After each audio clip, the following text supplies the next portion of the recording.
जय Hind students, welcome back to Archana Sharma learning academy.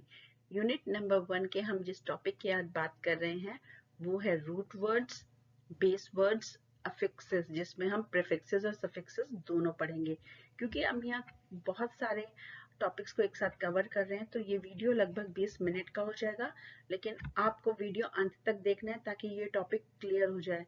अगर इसमें से 7 मार्क्स का क्वेश्चन आ जाता है और आप टू द पॉइंट लिख देते हैं तो आपके पूरे में से पूरे नंबर आते हैं मैथमेटिक्स की तरह। तो टॉपिक को बहुत ध्यान से पढ़ना है और रजिस्टर साथ ले लीजिएगा, साथ में पेन जरूर लीजिएगा ताकि आप उसको नोट करते रहें। तो चलिए वीडियो शुरू करते हैं और हम बात कर रहे हैं आज रूट वर्ड, बेस वर्ड और अफिक्सेस की। एज यूजुअल पेन, वही रजिस्टर जिस पर आप बड़ी ईमानदारी से काम कर रहे हैं। तो चलिए वीडियो शुरू करते हैं। रूट वर्ड, जैसे कि नाम से ही आप समझ सकते हैं, रूट वर्ड मीन्स क्या हो गया, वो शब्द जो बाकी सारे शब्दों की जड़ हो, यानी उन्हीं से अधिकतर शब्द बनते हों, उन शब्दों को रूट वर्ड कहते हैं। डेफिनेशन एक बार चेक कर लीजिए। A root word is the most basic form of a word that cannot be further divided into meaningful segments। यानी कोई भी एक शब्द आप लिखा हुआ देखें और उसको आप फर्दर डिवाइड ना कर पाए मीनिंगफुल सेगमेंट्स में, तो उन्हीं शब्दों को रूट वर्ड कहा जाता है। Root words are used to form new words. यही वो शब्द होते हैं जिनसे हम नए नए शब्द बना सकते हैं, या तो प्रीफिक्सेस लगाकर और या फिर सफिक्सेस लगाकर। तो रूट वर्ड्स क्या हुए? नंबर 1, बेसिक फॉर्म हो जाती है शब्द की, इन्हें डिवाइड नहीं किया जा सकता मीनिंगफुल सेगमेंट्स में, और इन्हीं से नए शब्द बनाए जाते हैं। Example, happy, anti, mono, civil, legal, manage और बहुत सारे शब्द। अब इन्हीं से हम बहुत सारे शब्द बना सकते हैं, जैसे हैप्पी से अनहैप्पी या हैप्पीली, एंटी से anti social, mono monologue, civil civilisation, legal illegal या इलीगली, मैनेज मैनेजमेंट। तो हम इन्हीं शब्दों से और नए शब्द बना रहे हैं, और ये शब्द क्या हो गए फिर? इन्हें कहेंगे हम रूट वर्ड्स। ये थोड़ा सा आपको बड़ा सचेत रहकर समझना पड़ेगा कि जो रूट वर्ड्स होते हैं कभी कभी वो प्रीफिक्सेस का काम भी करते हैं। जैसे देखिए, एंटी सोशल, इंटरसेलुलर। तो एंटी सोशल में जो एंटी है वो रूट वर्ड है, और इंटरसेलुलर में जो इंटर है वो भी एक रूट वर्ड है जो कि लैटिन भाषा से लिया गया, और यहाँ पर ये एक सब प्रीफिक्स का काम कर रहा है। बेस वर्ड भी बना सकते हैं, रूट वर्ड बेस वर्ड के रूप में भी काम आते हैं, जैसे एक्ट। अब एक्ट को हम लिखें तो ये रूट वर्ड है, और इंग्लिश में क्योंकि हम एक्ट को यूज भी करते हैं तो इंग्लिश में क्या हो गया? बेस वर्ड हो गया। तो बेस वर्ड क्या होते हैं, हम इससे अगली वाली स्लाइड में पढ़ने वाले हैं। यानी रूट वर्ड मेन वर्ड का काम भी करते हैं, प्रीफिक्स का काम भी करते हैं, और ये सफिक्स का काम भी करते हैं। देखो, जियोलॉजी, आपको पता है जियो भी आपका रूट वर्ड होता है और लॉजी भी आपका रूट वर्ड है, लेकिन यहाँ पर जो लॉजी है ये सफिक्स का काम कर रहा है जियो के लिए। ऐसे ही ट्रांसपोर्ट में जो पोर्ट है वो ट्रांस के लिए सफिक्स का काम कर रहा है। तो रूट वर्ड को हम किसी भी तरीके से यूज कर सकते हैं, लेकिन आपको ये याद रखना है, रूट वर्ड वो होते हैं जिनको फर्दर आप डिवाइड ना कर पाए, इन्हीं से कुछ और शब्द बना सकते हैं आप, और ये किसी भी लैंग्वेज का बेस होते हैं। तो फिर हम बेस वर्ड किन्हें कहेंगे? बेस वर्ड इंग्लिश के वो शब्द होते हैं जो अकेले खड़े होकर अपना मीनिंग बता पाते हैं, उन्हें किसी और वर्ड की जरूरत नहीं होती, और इन बेस वर्ड से भी नए शब्द बनते हैं जो प्रीफिक्सेस और सफिक्सेस कहलाते हैं। Example, place, play, love, honest, comfort. हम इन्हें आगे डिवाइड नहीं कर पाते, तो इन्हीं को हम बेस वर्ड कहते हैं इंग्लिश लैंग्वेज का। Base word can be form from root words also. देखिए, बेस और रूट वर्ड में सिर्फ एक डिफरेंस होगा, वो ये होगा कि जो रूट वर्ड्स होते हैं वो ट्रेडिशनली हम लोग अलग अलग लैंग्वेजेस से इंग्लिश में लेकर आए हैं। जैसे हम एंटी लेकर आ गए इंग्लिश के अंदर, एक्ट हम लेकर आ गए, ये दूसरी भाषाओं के शब्द हैं जिसे इंग्लिश ने अपना लिया। और बेस वर्ड्स वो होते हैं जो इंग्लिश लैंग्वेज में सबसे छोटी फॉर्म हो जिसे आगे डिवाइड ना किया जा सकता और ये इंग्लिश के अपने शब्द हो, तो they are called base words. अब एग्जाम्पल चेक करिए, सिविक्स जो है वो इंग्लिश का बेस वर्ड है, लेकिन ये एक रूट वर्ड सी आई वे सिव से बना हुआ है। साइकिल जो है एक बेस वर्ड है इंग्लिश का, लेकिन इसकी जो रूट है वो सी वाई सी है, साइक। तो इस रूट वर्ड से हमने बेस वर्ड बना दिया साइकिल, और ये इंग्लिश का ऐसा शब्द है जो अकेले खड़ा रह सकता है, यानी इसे किसी और प्रीफिक्स या सफिक्स की जरूरत नहीं है, ये बेसिक फॉर्म है एक शब्द की, तो ये कहलाते हैं बेस वर्ड। बस दोनों में इतना ही डिफरेंस है, बाकी काम दोनों लगभग सेम कर रहे हैं। तो अभी हमने पढ़ा रूट वर्ड्स क्या होते हैं और बेस वर्ड्स क्या होते हैं। तो अभी हम रूट वर्ड्स को फिर से एक बार आपको बताने की कोशिश कर रहे हैं, तो इसको बहुत ध्यान से आपको समझना है। ट्रेडिशनली यानी मूल रूप से जो रूट वर्ड्स होते हैं, हमने इंग्लिश में उन्हें लैटिन, ग्रीक या अदर लैंग्वेजेस से लिया है। और रूट वर्ड्स कभी कभी ऐसा होता है कि ये अपने आप अकेले नहीं खड़े रह सकते, यानी कि ये अपना वजूद नहीं बना सकते, और इंग्लिश में इन शब्दों को कंप्लीट करने के लिए इनके साथ कुछ शब्द ऐड कर दिए जाते हैं। They need something join to them to make the whole word in English. ये जो होल वर्ड है ना, ये बेस वर्ड है। यानी कभी कभी जो शब्द हम लैटिन या ग्रीक भाषा से इंग्लिश में लेकर आते हैं, उनको हम एज इट इज यूज नहीं कर पाते, तो उनके लिए हमें क्या करना पड़ता है, कुछ ना कुछ शब्द उनके आगे पीछे लगाने पड़ते हैं ताकि वो एक कंप्लीट सेंटेंस बन जाए, जैसे कि कंप्लीट शब्द बन जाए। जैसे ऑडियंस, हम ए यू डी को एज इट इंग्लिश में यूज नहीं कर सकते, तो हमें ऑडियंस, ऑडिबल और ऑडियो बनाने के लिए अलग अलग प्रीफिक्सेस यहाँ पर लगाने पड़े, तब जाके हमने इस AUD ऑड का इस्तेमाल किया। ऐसे ही डिक्ट का इस्तेमाल हम डायरेक्टली नहीं कर पाते इंग्लिश में, क्यों? क्योंकि ये रूट वर्ड है और इसको हम डायरेक्ट यहाँ पर लाकर यूज नहीं कर पा रहे हैं, तो हमें इसके लिए यहाँ प्रीफिक्सेस लगाने पड़े, TION, ON, TATE, IDC, इस तरीके से। तो ये जितने भी मैंने यहाँ पर लिखे हैं, ये वो रूट वर्ड्स हैं जो दूसरी भाषा से हमारी भाषा में तो आ गए, लेकिन इन्हें हम अकेले यूज नहीं कर पाए, तो इनके साथ हमें कोई ना कोई सफिक्सेस लगाना पड़ा। अब लेकिन कुछ शब्द ऐसे हैं जो इतने प्रचलित हो गए कि उन्हें हमने इंग्लिश में बिना स्पेलिंग चेंज किए एज इट इज ले लिया, जैसे एक्ट, काम करना, ईगो, एक तरीके से स्वाभिमान जो आता है वो ईगो के अंदर आता है, जैसे अहम जिसे कहते हैं, सॉरी नॉट स्वाभिमान, अहम जिसे कहते हैं वो ईगो है। लीगल, फोबिया, ये कुछ ऐसे शब्द थे जो विदेशी भाषाओं से लिए गए इंग्लिश में, और उसके बाद इनको एज इट इज यूज कर लिया गया। अब लीगल के आगे पीछे लगाने के लिए आपके पास कुछ नहीं, लीगल को आप एज इट इज यूज कर सकते हैं, लेकिन आप माइक्रो को एज इट इज यूज नहीं कर सकते जब तक इसके पीछे कोई वर्ड और ना लगे हों। तो रूट वर्ड दो तरीके से यहाँ पर आप देख सकते हैं कि विदेशी भाषा से आए हुए हैं, अकेले भी आ सकते हैं ये, और कभी कभी ये अकेले नहीं आते हैं, तो इनके बाद हमें कुछ ना कुछ छोटे छोटे लेटर्स लगाने पड़ते हैं या ग्रुप ऑफ लेटर्स लगाने पड़ते हैं। डिफरेंस तो आपको पता चल गया रूट वर्ड में और बेस वर्ड में। रूट वर्ड वो शब्द जिनको आगे फर्दर डिवाइड नहीं किया जा सकता, बेस वर्ड भी वही शब्द होते हैं जिनको आगे हम और डिवाइड नहीं कर सकते हैं। रूट वर्ड जर्नली, ट्रेडिशनली हम लोग लैटिन या ग्रीक भाषा से इंग्लिश में लेकर आए हैं, और ये अकेले नहीं सेंटेंस को बना सकते हैं वर्ड की सहायता से, इनके साथ कोई ना कोई प्रीफिक्स या सफिक्स होना जरूरी हो जाता है कुछ शब्दों को छोड़कर। लेकिन बेस शब्द होते हैं वो इंग्लिश के अपने शब्द होते हैं जो अकेले भी खड़े रहते हैं बिना प्रीफिक्स या सफिक्स के। और दोनों की सिमिलरिटी क्या होती है, दोनों ही शब्द नए शब्दों को बनाने के काम आते हैं। तो जनरली हम लोग कंफ्यूज रहते हैं और हम रूट वर्ड को ही बेस वर्ड मान लेते हैं, लेकिन रूट वर्ड और बेस वर्ड में यही डिफरेंस है। Base word stand alone English के शब्द होते हैं जैसे, और रूट वर्ड जो होते हैं ये लैटिन या ग्रीक भाषा से हमारी भाषा में यानी इंग्लिश की भाषा में लाए जाते हैं।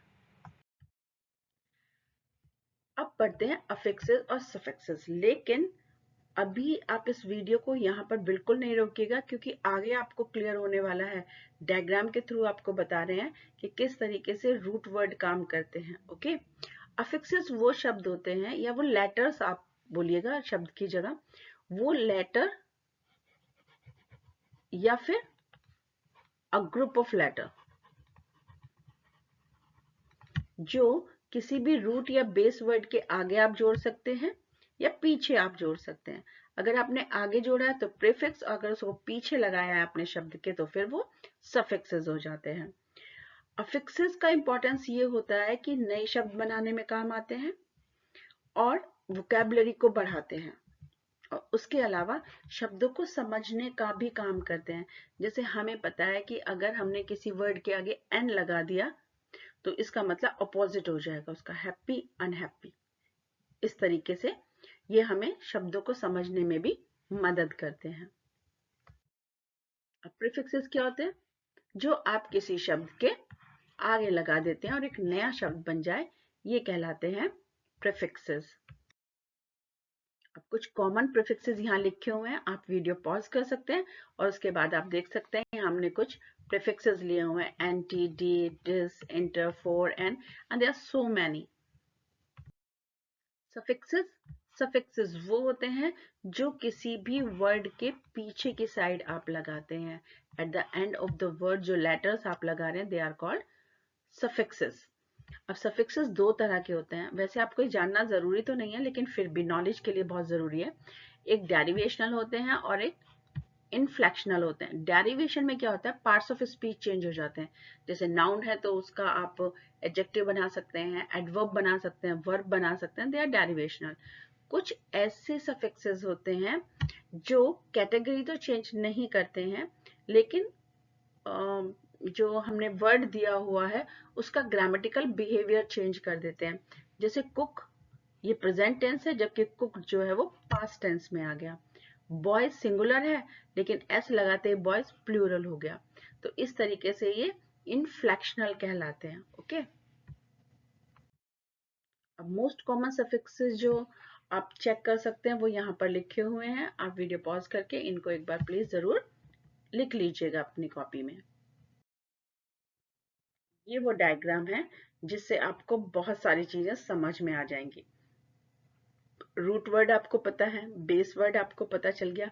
यहाँ पर आपको ये भी पता चलेगा कि रूट वर्ड को हम प्रीफिक्सेस के रूप में भी इस्तेमाल कर सकते हैं और सफिक्सेस के रूप में भी इस्तेमाल कर सकते हैं।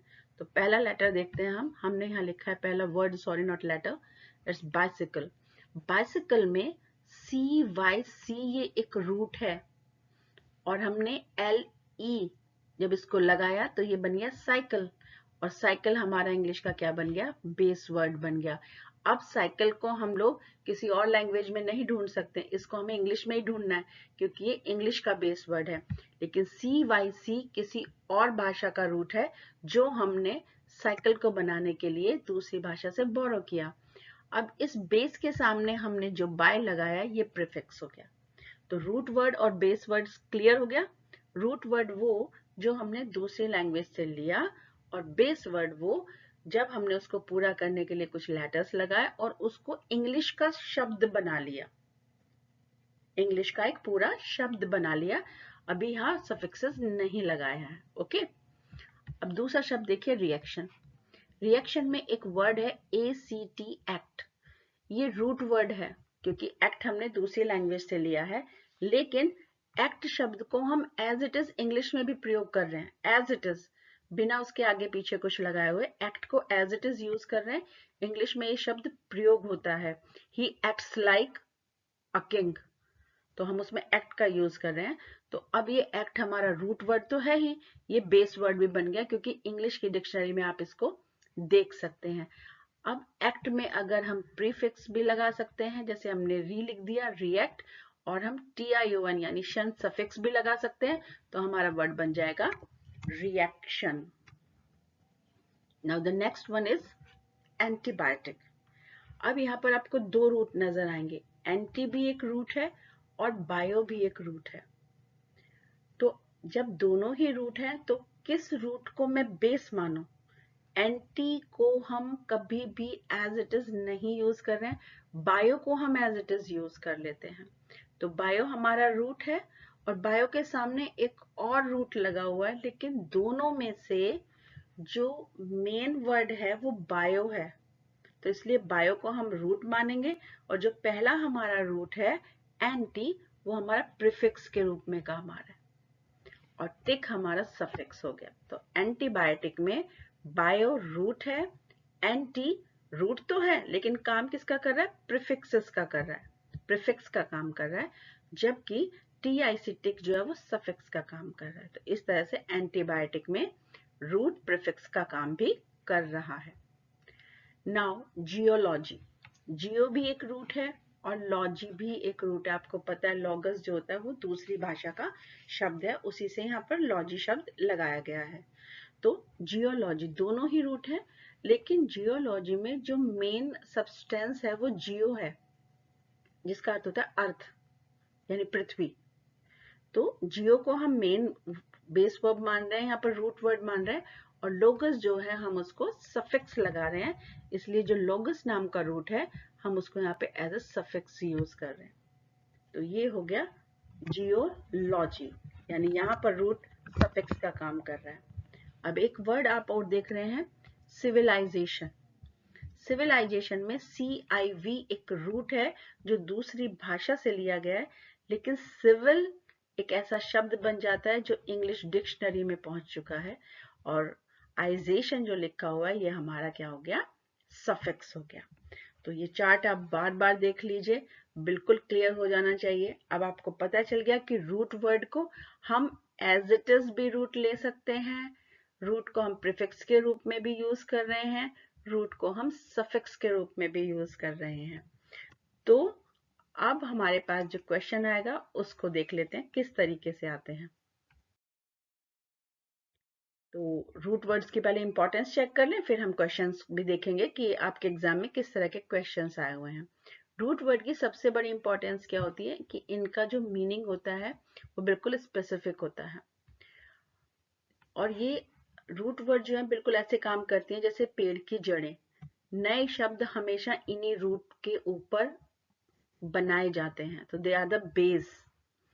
Learning root words can help us see how the meanings of words builds and grow.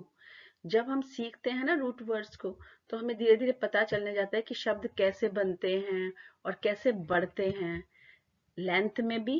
यानी अभी 3 लेटर का एक शब्द है वो अचानक से 6 लेटर का कैसे हो गया, तो वैसे भी ग्रोथ देखते हैं, और वोकैबुलरी में भी नंबर्स ऑफ वर्ड्स बढ़ जाते हैं।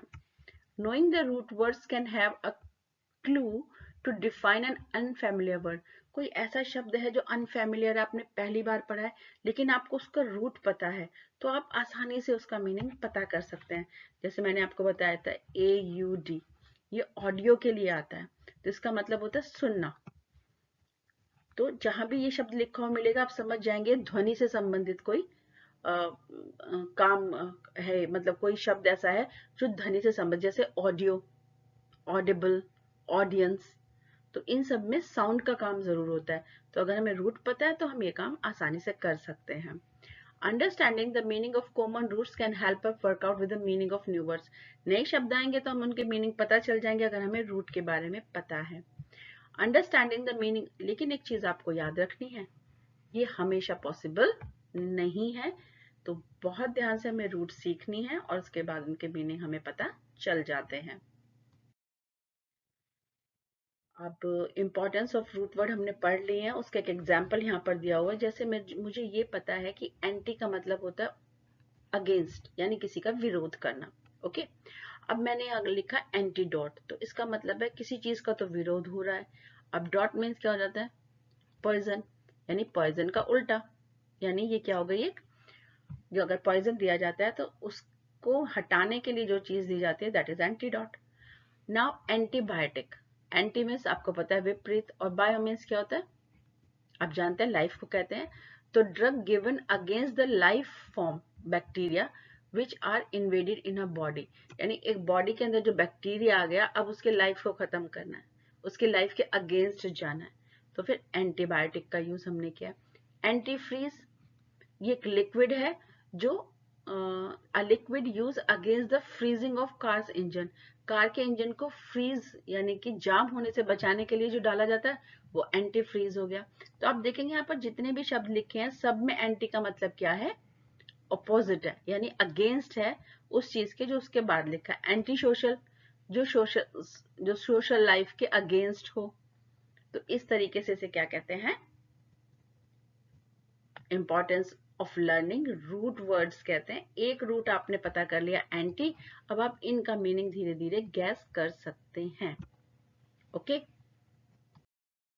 अब ये आया हुआ है आपके एग्जामिनेशन में question, construct 2 words each with the given root words. देखिए अभी हम एंटी को लगाकर बहुत सारे शब्द बना रहे थे तो एंटी प्रीफिक्सेस था, लेकिन आपके क्वेश्चन में बताया हुआ है कि ये रूट है। ऑडी, पॉली, इंट्रा, माल, सेंट, एंटी, ओमनी, ये सारे के सारे रूट वर्ड्स हैं। अभी इन्हीं रूट वर्ड से हम क्या बना रहे हैं, हम इन रूट वर्ड से अब हमें दो दो शब्द बनाने हैं। एंटी से हमने अभी दो बनाए हुए, एक तो एंटी सोशल बना लिया हमने, एंटीबायोटिक बना लिया, है ना। ऐसे ही सेंटी से सेंटीमीटर और सेंटीग्राम हम इस तरीके से बना सकते हैं। सेंट मीन्स क्या होता है, 100 होता है। एक बार 100 का पता चल जाएगा हमें होता है, उसके बाद हम जो भी लिखेंगे हमें पता चल जाएगा ये 100 में है। तो इस तरीके से आपको क्वेश्चंस आते हैं और फिर आपको इनके दो दो वर्ड्स बनाने पड़ते हैं। आई होप आपको समझ में आ गया। मैं एक बार फिर से डिफाइन कर देती हूँ। रूट वर्ड्स वो होते हैं जो हम लैटिन, ग्रीक या किसी और लैंग्वेज से इंग्लिश लैंग्वेज में लेकर आते हैं। ओके, और वो शब्द जो या तो लैटिन भाषा के थ्रू या अपने ओरिजिनल शब्द जो इंग्लिश की डिक्शनरी में ऑलरेडी होते हैं या नए बनाए जाते हैं केवल इंग्लिश के लिए, they are called base words. Okay, prefix आप जानते हैं क्या होता है, सफिक्स आपको पता है क्या होता है। बस ये याद रखिए कि रूट वर्ड को हम सफिक्स के रूप में भी यूज कर सकते हैं और प्रीफिक्स के रूप में भी यूज कर सकते हैं। तो ये सारी चीजें आप बड़े ध्यान से कीजिएगा और अच्छे मार्क्स लाने का बस एक ही तरीका है, आप ईमानदारी से पढ़ते रहिए और बढ़ते रहिए। हमारा नेक्स्ट टॉपिक है यहाँ पर अब वोकैबुलरी डेवलपमेंट। ये वीडियो थोड़ा सा लंबा हो गया, कारण ये था कि आपको रूट वर्ड को बहुत अच्छी तरीके से समझना था। तो अब आप इसको अच्छे तरीके से समझ गए हैं तो इनके क्वेश्चन आंसर करने में आपको बिल्कुल प्रॉब्लम नहीं होगी। बस आप अपना रजिस्टर तैयार रखिए। All the best from my side.